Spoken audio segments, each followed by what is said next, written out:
Hey, kia ora. Helen, Brahms here, coming to you live from Sun City in Arizona. Hope you're having a super fantastic, sparkling tune-up Tuesday. Yes, it's that day of the week where we take time out to see what fine-tuning we can do to our business just to tweak a little bit. Maybe it's a tweak in our mindset, for our life, for our passion, whatever. You know, every now and again we need a little tuning up. Like a car needs a tune-up. It needs an oil change. Sometimes we need that too. So how was your day? How did you get on today? What did you get up to? I have had another incredible day. My brain is like exploded. Yeah.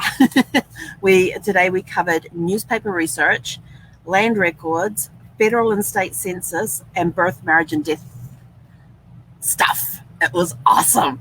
I learned a whole bunch of stuff I didn't know, which was even better. They gave us a whole slew of they gave us some handouts which had these slew of links for different places we can go to get more information. I'm sort of like, wow, that's way more than I thought was out there. So that was really cool to get those extra resources, and how I can sort of like, yay, I want to go try them all. But of course, when you're in class, you can't do that. The land records thing was amazing. It was just an introduction to the land records, into land records and stuff, but that was amazing. I actually learned what it meant when it said Southwest Dakota, Northwest Dakota, Northwest Dakota. I finally learned out what, and all these other little numbers and things and what they meant, and it's all about the size and the position of the plot of land and the shape of it and everything else. And so that was really cool. And to find out what's on land records, oh my gosh, I haven't had to look up very many land records, but you go in there and there could be a slew of information in there. You could have in there you could have in there the name of the husband and the wife when they got married, any kids that they have, if a father and a son bought the land together, a whole bunch of genealogical information can be available in the land records depending on what was happening at the time. And there was even times when they had to witness the land sale, because when the federal government was giving land away. Oh, and then there was is the land owned by the federal government? Is it owned by the state? Is it who's giving this land away for all these land deals and stuff back in the day? And one of them, you got,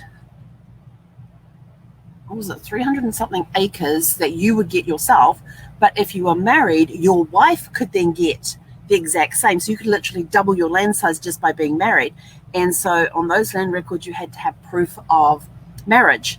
And somebody had to witness it and everything else, and actually witness the marriage if you were getting married before you put your land claim in. And then there was other ones where you had to be a US citizen in order to get these land claims and stuff. And so with the land records, there could be like their naturalization records and everything else. I'm just like, this is so cool. So I was just sort of like, and then we're talking about federal and state census and some of the information that was on there. And now our instructor this week, she actually was one of the enumerators in 2010. So she was giving us background, because we've always been on the other side of the census. This time I wanted to see what it was like to be an enumerator. And she said the stuff they had to go through and what they got to see and everything else. She said it was, so she was listing like some of the stuff that she had seen, and it was just like, and how they would send in like 50% men, 50% women, all different age groups, nationalities, and send them off into this particular area that they had to go into. And they each had their own little maps, which basically tells them which way you go around, in which order you go and visit the houses. And she said there were people that would talk to you, people that wouldn't talk to you. There were people that wouldn't talk to you because of your skin, because of the enumerator's skin color. They wouldn't talk to them because of the enumerator's sex. It was the females got in easier than the males did. Then some people wouldn't talk to them at all because they thought they were the immigration services coming in to find them and all that sort of stuff. So she said it was a challenge. She said it was an interesting exercise to do and a big eye opener. Birth, marriage, and death stuff. And she's sitting there talking about, where you can go to get all these records and who's the owner of these records and all of that, but it wasn't until like 1933 or 1937. Yes, 19, as in 19, 33, I think it was, when all states had to keep birth, death, and marriage certificate and birth, death, and marriage information. Up until then, it was kind of voluntary. So it was like 1933, and I'm like, gee, that was rather late. It would have been in the 1800s. Nope, not till 1933. So there was all of that, and then all of a sudden she's suddenly burst out. She goes, "Oh, I forgot to put in here about the Gretna Greens," and I'm sort of like, "Ooh, I like the Gretna Greens."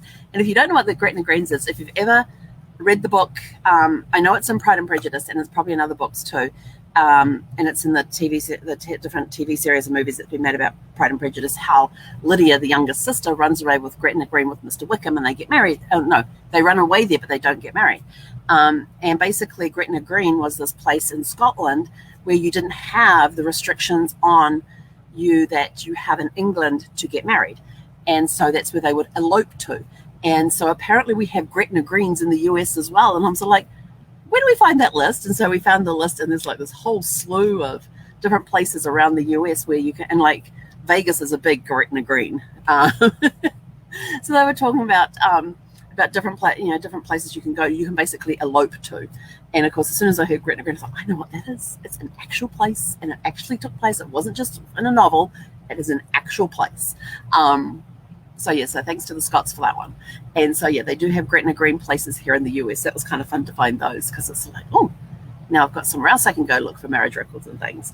But yeah, it was interesting. It was a lot of fun today. A lot of great information. Again, pages of notes. And we even have a syllabus that has a whole bunch of the information in. I'm just writing out the extra stuff that wasn't in the syllabus stuff, and I still have pages of notes and even like ideas and things.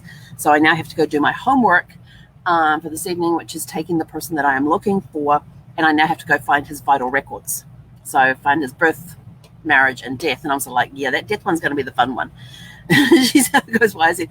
Because I have this guy with this name, and it's not an unusual name. It is made up of 3 very common names.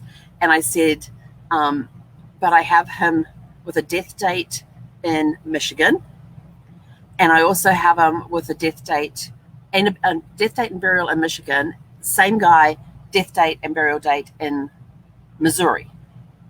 And there was one other place he's got a death. And I said, and then there's a second death date. It was either in Michigan or Missouri. So I've got 3 death dates and 2 burial dates for one person. So I have to figure out which one is which. So that's going to be part of my homework tonight, is to try and figure that out. So kind of looking forward to it. Looking forward to getting in there, getting it done. But having an absolute blast. And making that switch as soon as it was time to switch over to working in the help desk and stuff. Not an issue with switching off one thing and then doing another thing, because they're 2 completely different things. And they're getting in there and helping people this time. But for lunch today, we were doing ancestors, and they had you could select which break room you wanted to go into, like which area were you researching for your ancestors. So you had like the different areas of the state. They had Pacific, and I thought, oh, I could, I was thinking Australian. No, Pacific as in West Coast, Pacific as in Australia. Not Australia, Hawaii, Alaska, and I'm sort of like, oh, okay. But they had international other, which is where like all your Pacific islands were Australia, New Zealand, anywhere that wasn't mentioned. They had Europe, which is a very broad thing. I don't even think they had Asia. But yeah, there's different rooms. So I went into the Europe one because there's nobody else in any of the other ones that I was interested in. And we actually have a woman from the Netherlands who is on with us each day as well. So for her, it's like late in the evening, but she says, but as soon as the thing is finished, she then goes to bed, gets a good night's sleep, wakes up in the morning, does her homework, goes about her normal day, and then gets on to do the classes and stuff that she's doing here. And she's also enrolled in one of the Scottish universities where she's doing something to do with some degree with genealogy and stuff. And she says all my lines. She says the Netherlands keep very, very good records, and just been able to trace her family way back. She says we're all from the Netherlands except for this one Scottish guy they threw in there somewhere along the way. But it was good to get to know other people and find out, there's a lot of them searching Germany. I was one of the few, one of like about 3 of us that was doing England, Scotland, Ireland, and Cornwall. And people go, why do you separate Cornwall? And I said, because my DNA actually says Cornish, English, Scottish, Irish. And I said, they're all broken out. And I'm like, really? And I says, yeah. I said, it turns out three of my 4 grandparents have connections to Cornwall. And they're like, really? I'm like, yeah. And I said, and then you look at the maps to see, where was their parish? And I said, there's all these little parishes all the way over the place. And I said, this one was born here, but he could have been baptized in this parish over here. And there's not a lot of difference between, not a lot of difference between them in those days. So because there's all these just little parishes in this little area at the bottom end of England, and some of them was like, yeah, I get what you mean. So I thought it wasn't so bad. But anyway, I'm out of here. It looks like my grocery delivery has arrived because Zeffie is watching very intently out the window. But she's had a lot of fun out the window today. There's been trucks coming up and down. There was like a power truck was here and the cherry picker, and he was up doing I don't know what. There's a lamp across the street, a lamppost across the street, but for as high as he went in the cherry picker, he was well over top of the lamppost, so no idea what he was doing. But Zeffie had a good view, and she was looking very interested anyway. But anyway, I have to go. My groceries have just arrived at the door. Have a super fantastic sparkling evening, and we will catch you guys back here bright and early tomorrow morning for a Winning Wednesday. So heck on, and so yeah. Yep, I got it. Yep, definitely. Zeffie's about to jump off the thing. But anyway, have a super fantastic sparkling evening. Heck on.